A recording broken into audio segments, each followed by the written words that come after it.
Okay, should we start?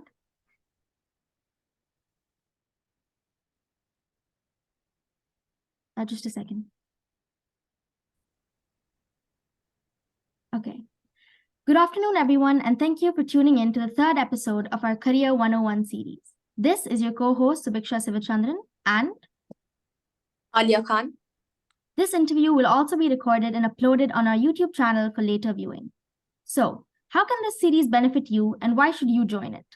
We hold Facebook Lives with individuals from different professions to help you understand what their career entails and ask them all the questions you want to ask. People from various professions are interviewed every month, and we will hold polls on our Instagram and Facebook stories so you can ask them your burning questions. This is beneficial for any graduating students and even individuals looking for a career change to understand the in-depth process and experience of each career path and help them make an informed decision about their future. If you have any questions, feel free to put them in the comments below and we will be sure to answer them now or after the live has ended. Today is a special day, as we would like to introduce you to someone, a highly experienced professional who has dabbled into many fields over the past 16 plus years, such as a couple of healthcare and business-oriented professions, and has volunteered for multiple groups and organizations. Ms. Nasreen Ahmed is a Global Customer Success Manager at KOI Technologies Dubai and has had experience with business and management in healthcare and technology-related fields. Having an influential platform to bring growth for women around the world called Change for Women, a connoisseur of entrepreneurship, please welcome Ms. Nasreen Ahmed. Thank you, guys.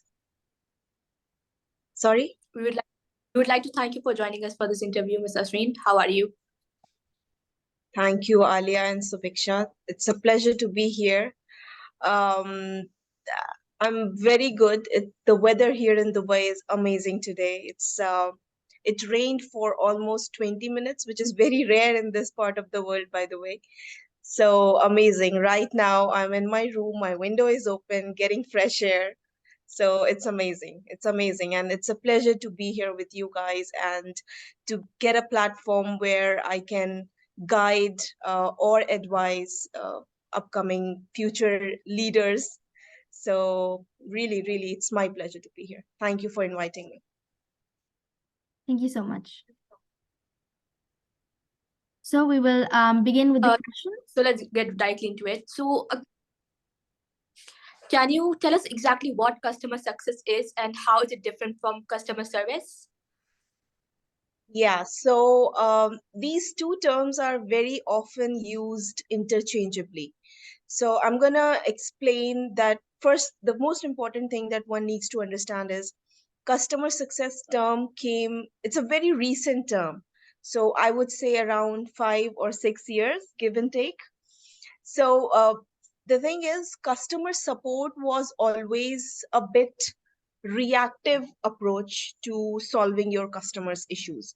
So for example, so by the way, throughout this conversation, let's consider the example of a software development firm. Okay, so before 6 years before now, customer support was the term which was used globally and everywhere.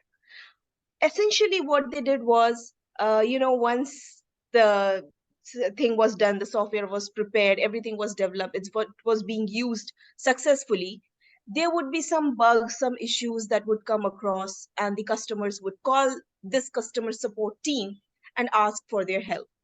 And this team would be equipped with throughout in-depth knowledge of the product. Don't get me wrong, they do a very important job. But slowly, organizations realized that rather than being reactive, why don't we become proactive in understanding our customers' problems? And that's where customer success came into being.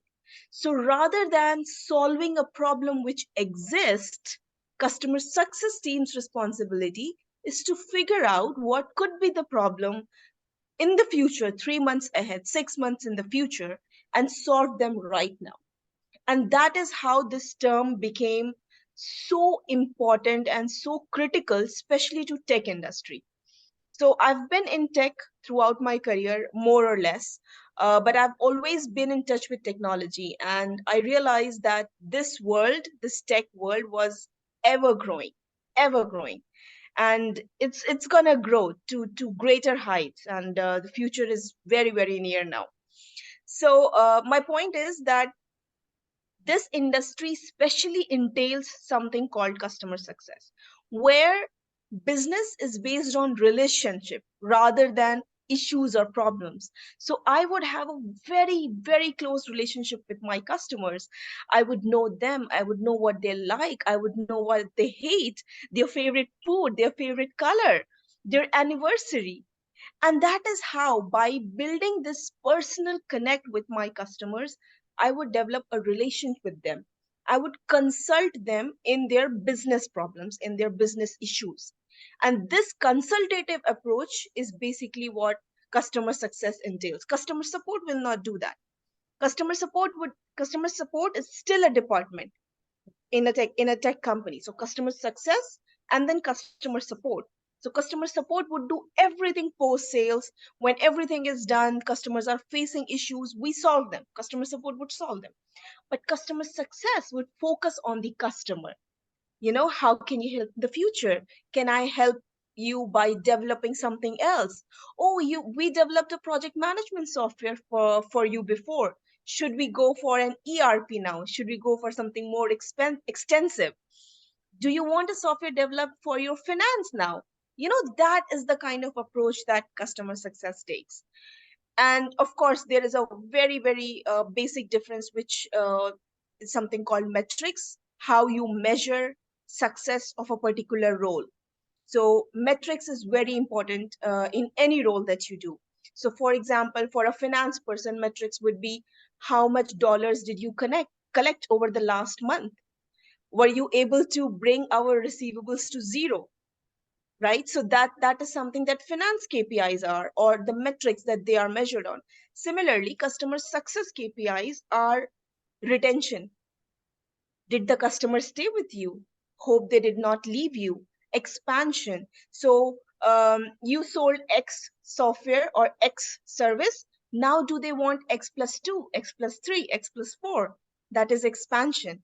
And when you come to softwares, again, renewals are, of course, one of the very similar concept. Like, I mean, all of us, we use a lot of applications. Let's say Zoom, you know, um, you renew it every year. Your antivirus for your computer, you renew it every year. So how many renewals did we do? So those are the basic differences between customer support and customer success. I hope I explained it clearly. Yes, you did. Thank you so much for that. It was very Yes, you good did. insight. So, can you tell us any, what other activities or what strategies that you use to identify these problems and how did you solve them? Well, so like I said, it's not solving a problem. It's more about identifying an upcoming problem, that this is going to happen. So for example, let's say I work with a small organization that is 10 people right now. I'm talking about the startup world now. 10 people. But you see that in the next 3 years, this company is going to grow to 50 people or 100 people or 150 people. And that is happening. That is happening throughout the industry, throughout the tech industry. Startups grow at such a fast rate that you can't even imagine. I was working with Swivel. When I joined them, we were 9 people in the UA team. And when I left that job, Swivel was almost 2,000 people strong. During my 1 year with them, they got listed on NASDAQ. They raised and their evaluation went up to $1.5 million. So things happen really, really fast in the tech world. So now the role of a customer success and the strategies that you were talking about. So I would go to my customer, I would do an analysis of them, I would do a supply demand analysis of the service that they are providing or of the product that they are providing. And then I would look at what is the potential of this company in next 3 years. I would only focus on, so you, in any company's portfolio, you would have 10 customers, right? So customer success focuses on the most priority customer. So a customer who's gonna grow from 10 to 150 or 200 in next 2 years would be my priority. I would tell them, look, you are using our project management software, and right now you are just 10 people, and our software is enough for you. But you're gonna grow to 200 people in next 2 years. We want to do these changes for you. We want to, let's say, add certain features, or we want to, um, expand the capacity of the software, or perhaps upgrade it. So that would be my strategy. Again, it's a consultative strategy, and it's more proactive rather than being reactive like a traditional customer support organization.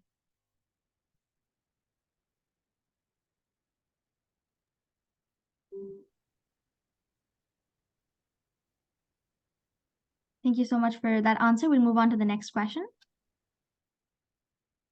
Yeah, so in your job, you must have had to work with different teams. So how does that work? How are you working to how are you working with different teams, to meet your customers' needs or to be more proactive?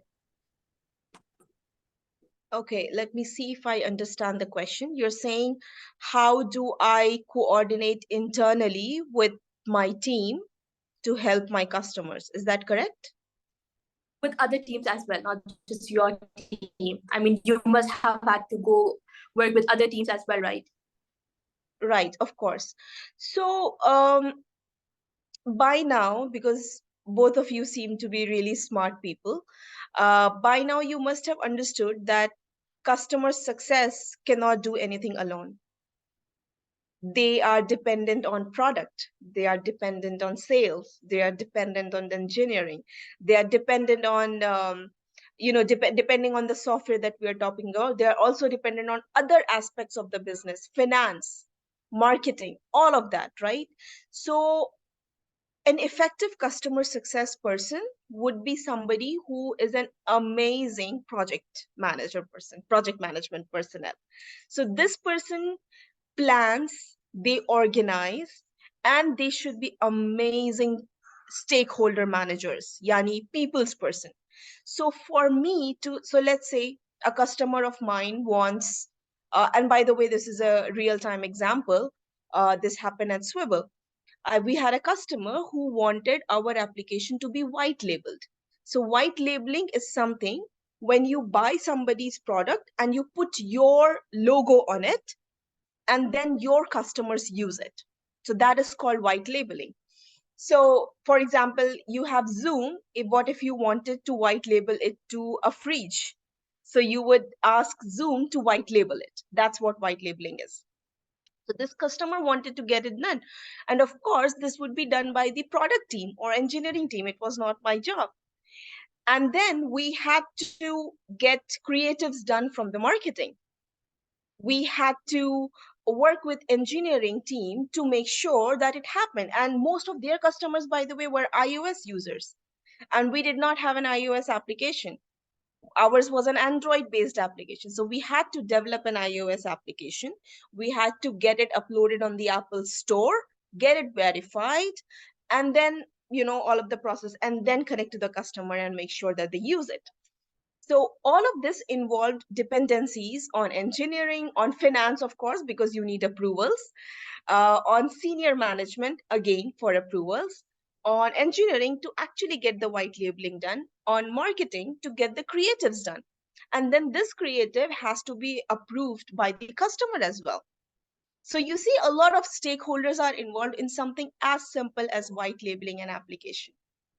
So of course, being the center of this and being the advocate of your customers, you have to have that ability to manage all of these people effectively so that the thing that you want to get done gets done in time and with the lowest cost possible, by the way. So that is, of course, very important for any organization to reduce the cost as much as possible and improve the efficiency and the timeline and whatever you want to call it.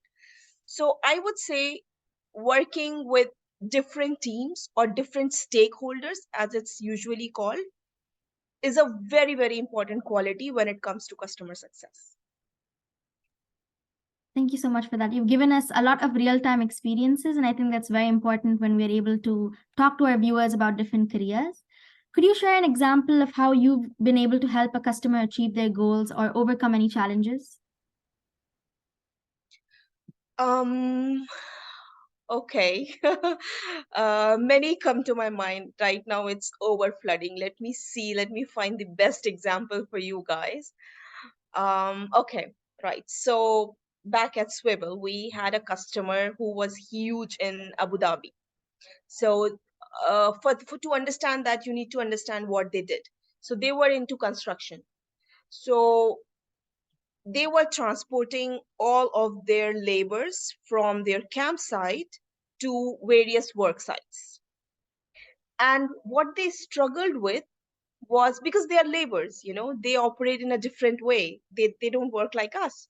So they faced a lot of problems with these laborers in terms of punctuality, in terms of attendance management, and of course in terms of so basically time logging, time management kind of thing.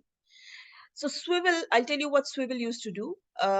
We were transportation managers. So we had this technology where just like, Ola and Uber and Careem, you would there was an application, you could live track everything where a particular car was. But instead of car, this was a bus. So we were doing mass transportation for our customers. So this particular customer, I don't want to name it because I'm sure it's confidential. So this particular customer was facing these issues with the laborers. So they came to us, they came to Swivel, and they wanted us to solve this problem. So basically three things. They wanted to make sure that they were able to track these buses. They wanted to make sure about the punctuality, and they wanted to mark the attendance of the laborers.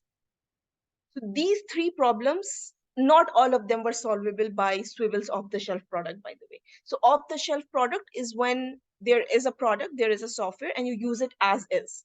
So it was not possible.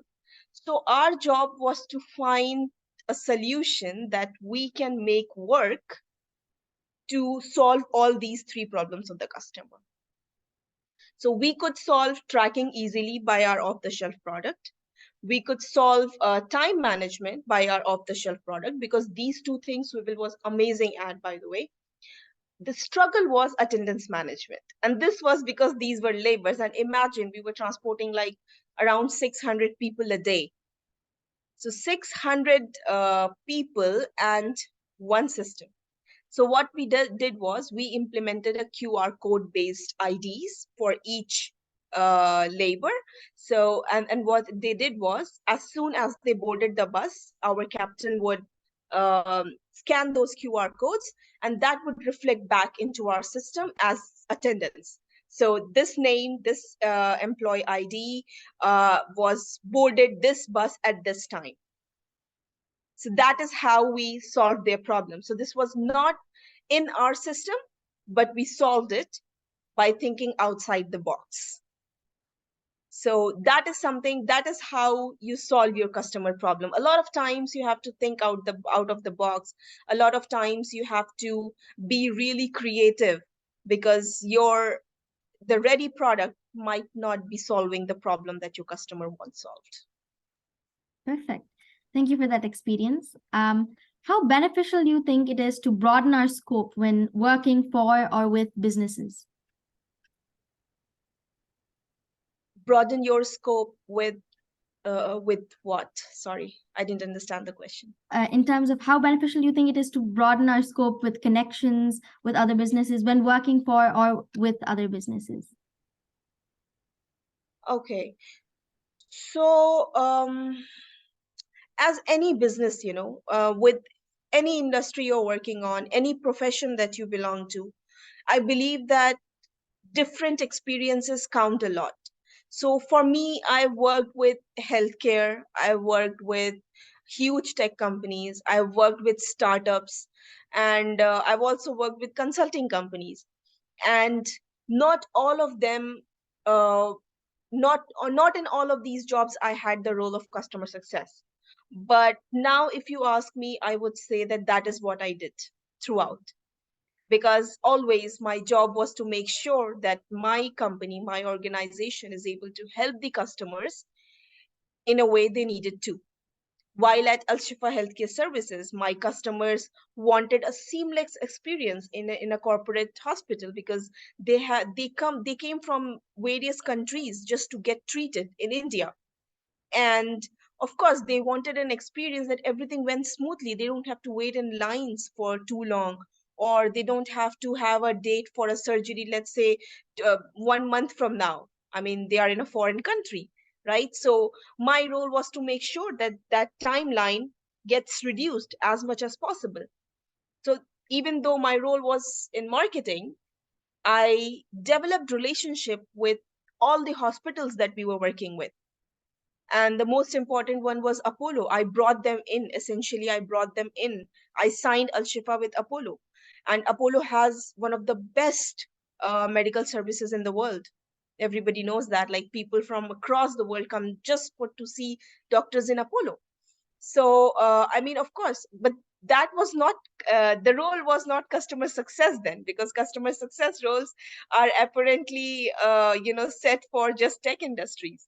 But that's what I did. I developed such relationship with their corporate that whenever one of our patients came to the hospital, they made sure that they don't have to wait. They would be treated on priority, they would be seen on priority. So what I believe is, every profession that you take, every business or every company that you work with has a lot to teach you.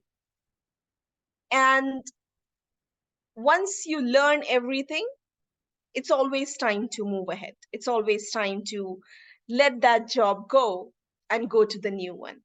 So I guess what I'm trying to say is, for you young professionals who are just about to or will enter the market in next 4 or 5 years, make sure that you learn as much as you can with whatever you are doing.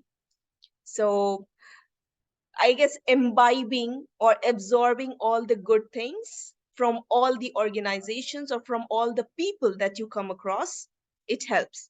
And by the way, I see Sankalp is here on the call. He was an ex-colleague of mine at Swivel, and I learned a lot from him. And I still have a lot to learn. That's why I stay in touch with him. And he's, I think that's why he's here. So that's how it is. You always learn, and you always learn from others' experience as well. Great. I actually wanted to ask you an external question. You talked about how you felt that once you've learned as much as you could in a particular point in your profession, you should move on from that. When do you know is the correct time to move on from that particular position that you're in? So that's not very hard. I personally feel so I am more driven when I do things that challenge me. So when I feel that my job has become monotonous, or I feel that I'm solving the same problems every day, or it has become a routine. So every day when I go to work, 1 2 3 4 5 6, that's what I have to do, and then it repeats. So I'm not saying that it will always be same, but I guess if you feel that a job has stopped motivating you, I think that's when you know it's the time to move on. So whatever job you're doing, you should be excited. On a Monday morning, you should be very, very excited to go to work. And if that's not the case, definitely think about changing it. So, lastly, do you have any advice you want to give to the future generation of learners? Yes. So from my experience, I won't say experience, I mean, from what I'm seeing in today's kids or the younger generation, you don't like punctuality. I'm not sure why. I mean, you guys, the two of you here, I think you should be able to answer that. But for some reason, you don't like punctuality and system. So I saw a video once, by the way. It was from some military guy. I don't remember his name. But what he said was, every morning when you get up, do one thing for sure, and that's make your bed. It's a very interesting advice, by the way. Why did he ask to just make your bed, nothing else? You brush your teeth, you have your breakfast, you go to work or your college or whatever, but make your bed. So the reason is that there would be certain things that you would want to achieve in a day, and sometimes you won't be able to. So even if you fail at the task or the objectives that you set for your day, when you come back, your bed is made. You have a nice bed to sleep on. So I think what is important for the younger generation is to set your objectives and focus on that. And every step that you take should be towards it, not away from it. So even if you're scrolling Instagram, your feed should reflect what you want to do in your life. If you want to be a chef, your feed should be filled with recipes. If you want to be a dancer, then your feed should be filled with those kind of videos. But I mean, of course, but when you go on LinkedIn, and don't go on LinkedIn if you want to be a dancer or a chef, go on LinkedIn if you want to work in corporate, and then your feed should reflect the kind of job that you are looking for, the kind of roles that you see yourself in, whether you want to see yourself in sales or you want to see yourself in customer success or finance, whatever it is, your feed should reflect that. So when you start implementing that, and when you start upgrading yourself in that sense, expose yourself only to the kind of content that would help you achieve what you want to achieve for yourself. I think that's the most important thing. Given this is the age of social media, I think I feel that that is the most relevant thing I could say here. Thank you for your advice. I'm sure it's going to be very helpful for all of our young viewers. We have a few questions from our Instagram and Facebook polls. So if you're okay with it, we can ask that. Sure. Okay. So could you suggest some good institutions or websites where we can do a business qualification online? Yes. So there are a lot of organizations that provide online MBAs. I personally prefer a full-time MBA course because MBA has a lot to teach, and you will not be able to get that kind of exposure if you do an online course. That being said, the best online program that I have seen so far is from Symbiosis Pune. Thank you for that one. Our second question is, as a postgraduate, what are some career prospects or pathways that you would recommend? As a postgraduate in MBA or our in commenter, MBA? I'm not really sure, she hasn't provided the specifics, but she said that as a postgraduate, what are some career prospects or pathways that you would recommend? Okay, so since I've done my post-graduation in MBA or business administration, um, there are many pathways that you can take. Of course, there are four traditional MBA streams, which is your marketing, finance, HR, and operations. So, of course, there are these four, which are very traditional. And nowadays, I see a lot of overlaps. So you could have done marketing and finance, and you join operations. You're not doing marketing or finance, but operations. So with your MBA, I think it's more important to keep an open view and broaden your horizon and try to grab knowledge for all the four streams.